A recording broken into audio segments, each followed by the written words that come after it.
Mars is a place shrouded in mystery. After Neil Armstrong landed on the moon, many believed that humanity would soon set foot on Mars. Yet, 55 years have passed, and that dream remains unfulfilled, or perhaps it has already happened in secret. On a morning 62 years ago in 1962, President John F. Kennedy delivered a speech that inspired the nation. We choose to go to the moon, not because they are easy, but because they are hard. Through this 18-minute address, he won the support of people across America. As a result, 7 years later, Neil Armstrong took the first steps on the moon. However, no one could foresee that in the new space race that followed, both the US and the Soviet Union, through unprecedented operations, that would uncover startling revelations about the vastness of space. In fact, over half a century ago, the US might have reached Mars earlier using technology left by Nikola Tesla. So what does this all mean? Today, let's dive into the bustling atmosphere on Mars.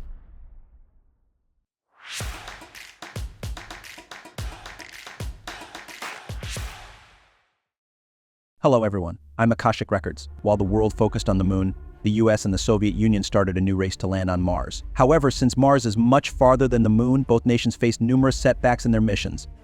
By 1976, NASA's Viking 1 spacecraft successfully landed on Mars and sent back a wealth of data, including images of the Martian surface, meteorological data, and chemical analyses. This achievement infuriated the Soviet Union, prompting them to accelerate their Mars plans. But instead of targeting Mars itself, their goal shifted to Phobos, one of Mars' moons. Phobos, named after the Greek god of fear, symbolizes the unknown and the daunting challenges of space exploration. At first, the Soviets didn't consider the mission challenging, especially since the US had already landed on Mars. They thought reaching its moon, Phobos, would be straightforward, but reality shows that the name god of fear isn't just for show. There are things here that don't want to be discovered. Humans have long observed Mars, the fourth planet from the Sun, sitting behind Earth. There's a mysterious allure that's hard to resist. In 2004, NASA's rovers Opportunity and Spirit discovered mineral traces in a crater. These minerals form only in the presence of liquid water. Scientists confirmed that Mars once had water. Surprisingly, later missions revealed that Mars wasn't just water-rich. It once had vast oceans covering its surface, making it much more Earth-like than we ever imagined. We all know that liquid water is crucial for life, and Earth has it thanks to its atmosphere layer. Scientists explain that Earth consists of the crust, mantle, and core. The core has a solid inner part and a liquid outer part, made of iron and nickel. The movement of these liquid metals generates Earth's magnetic field, acting like a protective shield. Without this magnetic field, solar storms and cosmic rays would erode the atmosphere, causing water to evaporate. It is notable that billions of years ago, Mars also had flowing iron and nickel, generating its magnetic field. But for some unknown reasons, the flow stopped and Mars lost its atmosphere, causing surface water to disappear. Scientists are still uncertain about why Mars's atmosphere vanished. The sudden loss of the atmosphere might have been due to nuclear warfare. It's possible that Martians even migrated to Earth. For those interested, there's more to explore on this topic. After discovering water on Mars, the Curiosity rover found organic compounds in rocks dating back 3 billion years. Chemically, organic compounds are the building blocks of life. In simple words, this discovery suggests that life once existed on Mars. More precisely, Mars had life forms 3 billion years ago. When we examine images from Mars exploration, we find evidences of a Martian civilization. One key image is the face on Mars taken by NASA's Viking 1 rover in 1976. This photo shocked the world. Shortly after, NASA claimed it was just an optical illusion. However, the nearby pyramid-like structure challenged this explanation. Geologically, natural processes could not create a pentagon-shaped pyramid. In other words, this could be artificial architecture. Nearby, explorers even find transparent tunnels. This leads many to believe that Mars once had a civilization. If Mars had intelligent life, its moon Phobos might also have hosted life. Soviet scientists of the past noted Phobos anomalies. They even suspected that Phobos might be hollow. In 1877, American astronomer Asaph Hall discovered Mars's 2 moons, naming them Phobos and Deimos. They orbit Mars like the moon orbits Earth. However, they differ significantly from our moon. The moon's diameter is about 3,474 kilometers, while Phobos measures only about 22 kilometers, and Deimos is even smaller, around 12 kilometers. Compared to the moon, Mars's moons are indeed tiny. Initially, astronomers thought Mars's 2 moons were captured by its gravity.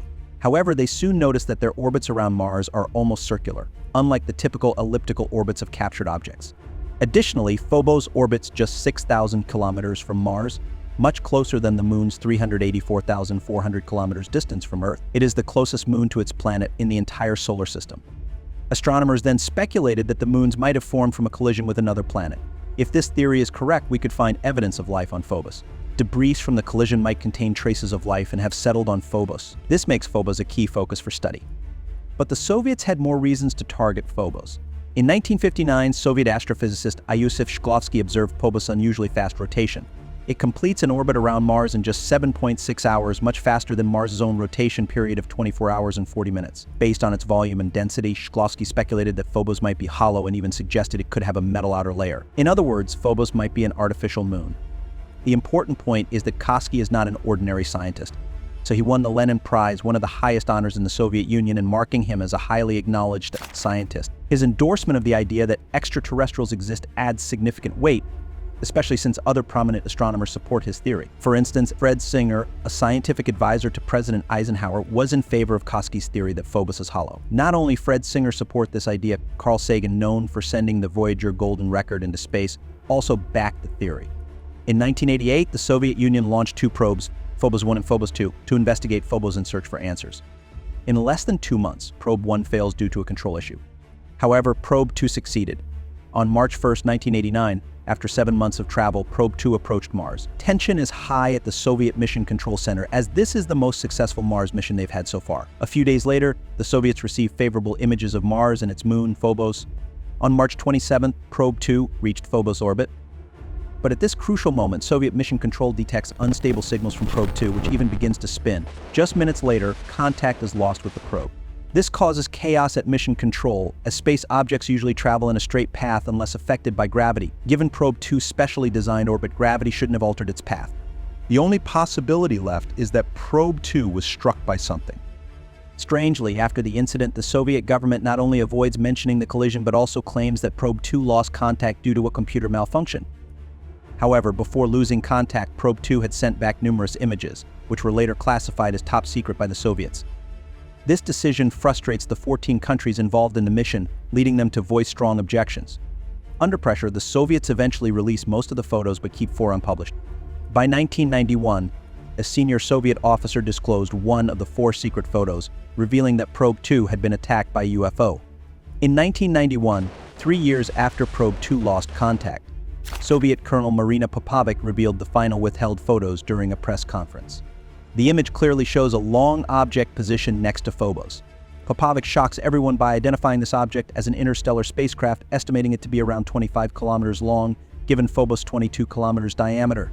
She also recounts the events at Soviet Space Command on March 27, 1989. Popovic explains that after the signals from Probe 2 became unstable, the command center made every effort to repair it, but contact was lost soon after. Experts were baffled as the probe had functioned perfectly for 7 months prior.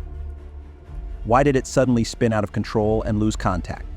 When Soviet Mission Control received the images from Probe 2, it became clear that the probe might have been attacked by a UFO. The crucial point is that the photo was taken with an infrared camera, which detects heat and eliminates the possibility of an optical illusion. This revelation shocks the world. Some experts quickly analyze the images taken by Probe 2 before the malfunction and make new discoveries. On March 1st, they find a large grid-like structure on Mars's surface. The grid's right-angle layout leads many UFO researchers to suggest it could be the remains of a city. On March 26th, while photographing Mars's surface, Probe 2 captures the shadow of a cigar-shadowed object. The shadow reveals the ground beneath it, indicating it is indeed a shadow. In other words, an interstellar spacecraft might be hovering above Mars at the time of the photo. The following images show changes in the ground's appearance, suggesting that the object is moving. Could this be the spacecraft that attacked Probe 2? The probe lost contact the day after capturing the cigar-shaped object. According to Colonel Marina Popovic, senior Soviet officials believe the spacecraft attacked Probe 2. Popovic is not just any colonel, she was the Soviet Union's first female pilot to break the sound barrier, a point where the plane's speed matches the speed of sound. And she had astronaut training in the Soviet space program. Her husband was a Soviet astronaut, the 4th person in space. Her credentials add credibility to the photo she presented. If Popovic's claims are true, it suggests that Mars might currently host a civilization, and for some unknown reasons, they do not want us to see them. The key point is that Buzz Aldrin, who landed on the moon with Neil Armstrong, has also mentioned Phobos. He publicly stated, "We should go boldly where man has not gone before. Fly by the comets, visit asteroids, visit the moon of Mars. There's a monolith there, a very unusual structure on this little potato-shaped object that goes around Mars once in 7 hours. When people find out about that, they're going to say, who put that there? Who put that there? Well, Following the Soviets' interstellar spacecraft photo, NASA's Mars Global Surveyor flies over Phobos again in 1988.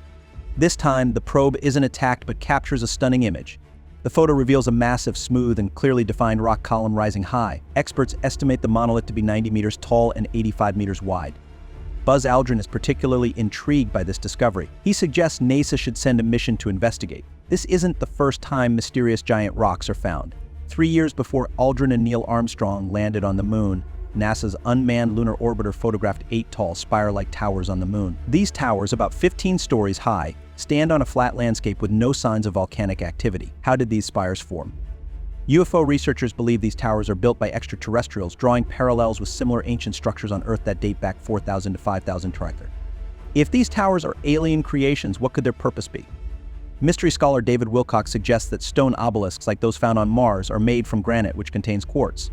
Quartz has a range of applications in science, from electronics like watches and computers to semiconductors. David believes these obelisks might be ancient technology used to transmit signals and energy.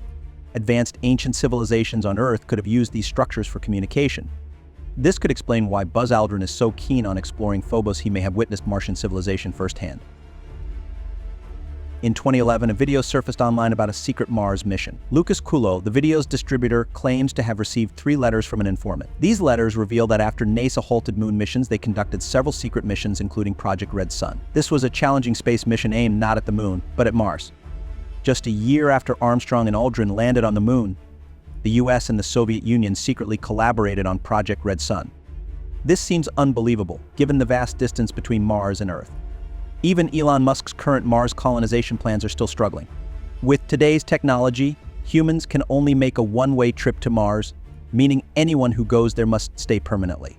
Yet, the video suggests that humans landed on Mars 54 years ago. Lucas explains that in 1943, after Tesla's death, the US discovered a key technology from his final manuscripts, which enabled easier space missions over long distances. Additionally, William Tompkins, a senior aerospace designer and former US Navy intelligence officer who designed controls for the Apollo program and witnessed the Apollo moon landing, revealed that Armstrong accidentally encountered an extraterrestrial fleet during the moon landing. Tompkins also said that after witnessing this fleet, Armstrong indirectly learned about extraterrestrial life on Mars. This is why the US and the Soviet Union decided to collaborate on missions to Mars. In 1970, the US and the Soviet Union heavily invested in developing remote viewing skills. Many remote viewers reported seeing pyramids on Mars and even giant beings. It seems these reports might be connected. Lucas continues, in 1973, Project Red Sun was ready. A spacecraft named Columbus, launched from a secret base in Brazil, carried astronauts Neil Armstrong, Buzz Aldrin, and the famous Soviet astronaut Vladimir Yuzhin. After 158 days in space, they approached Mars. Excitement turned to concern when they encountered unidentified interference. This was similar to the Phobos incident from years earlier. The astronauts immediately reported the issue back to Earth. However, due to the vast distance, signals took over 20 minutes to travel each way. Meanwhile, the interference intensified, seemingly coming from a specific point. The astronauts were puzzled, so Vladimir decided to adjust their trajectory to investigate. Soon, they discovered a shocking sight: numerous buildings inside a massive crater. They attempted to film the scene, but their camera malfunctioned. Through a small window, they also saw several UFOs appearing near the eyes of Columbus, trailing and flying alongside the spacecraft, similar to fighter jets escorting intruders in national airspace. Vladimir continued to adjust their flight path to find a new landing site. In a later revelation, Lucas published a photo of Buzz Aldrin from the Mars mission to support the claim. However, skepticism remains. For instance, the ratio between Earth and the Moon in the video seems off, and the astronaut in the video doesn't resemble Armstrong or Buzz Aldrin. As for the photo of the starship near Mars' moon, its authenticity is debated. Some believe it's fake, while others trust Marina Popovich's claims. After her death, the Russian government honored her contributions, leading many to believe her revelations, including the UFO attack on Probe 2, are true. Personally, I believe that while only direct observation can provide certainty, the many images and evidence revealed so far suggest that even if just one of them isn't an optical illusion, it could prove that a civilization exists on Mars. The only question left is whether you choose to believe it. The universe is vast and there is so much we still don't know. Share your thoughts in the comments below. That's it for today's episode. If you found this video or the content on the Akashic Records channel useful, please share it with your friends, and don't forget to subscribe and like the channel. Thanks so much.